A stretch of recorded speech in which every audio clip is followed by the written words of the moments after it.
नमस्कार. मुख्यमंत्री माझा लाडका भाऊ योजनेचा एक नवीन जी.आर. आला आहे, ज्याला आपण मुख्यमंत्री युवा कार्यप्रशिक्षण योजनेच्या अंमलबजावणी मान्यता देण्याबाबत अधिसूचना किंवा अतिरिक्त सूचना आता देण्यात आल्या आहेत आणि या संदर्भातील 16 सप्टेंबर रोजी हा जी.आर. आलेला आहे. जी.आर. काय सांगतो ते आपण या व्हिडिओच्या माध्यमातून जाणणार आहोत, त्यामुळे शेवटपर्यंत बघा, कुठे स्किप करू नका. महत्त्वाची माहिती आपण नक्कीच देत असतो. बघा, शासन शुद्धीपत्रकनुसार 9/9/2024च्या शासन निर्णयानुसार अनुक्रमांक 6 येथील प्रथम परिच्छेद वगळण्यात येत असून त्याऐवजी पुढील परिच्छेद आता याच्यामध्ये अपडेट टाकला आहे. अपडेट काय टाकला आहे त्यांनी की उद्योग आधार उद्योग उद्यम यांच्याकडे नोंदणीकृत असलेल्या सूक्ष्म लघु व मध्यम उपक्रमातील MSME आस्थापनांना खालील प्रमाणात उमेदवारांना प्रशिक्षणावर रुजू करून घेता येईल.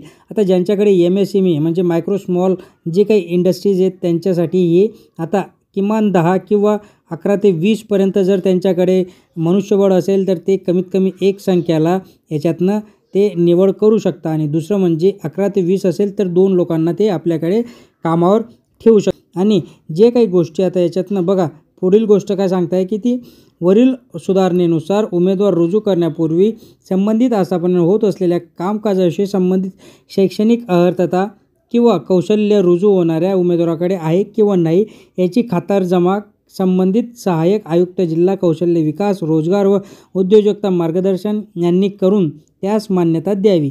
म्हणजे हे जे काही डिपार्टमेंट आहेत हे डिपार्टमेंट त्याची सगळी चौकशी करतील आणि त्यानंतरच ते पुढचे जे काही उमेदवार त्यांना वर पाठवायचे ते वर पाठवतील. सो असा हा अपडेट आहे आणि याच्यातनं आता विद्यार्थ्यांना चांगला रोजगार मिळू शकणार आहे.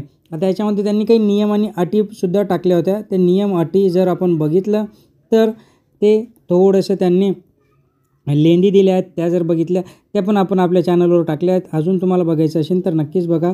चॅनलला सबस्क्राईब केलं नसेल सबस्क्राईब करा, लाईक करा, शेअर करा. धन्यवाद.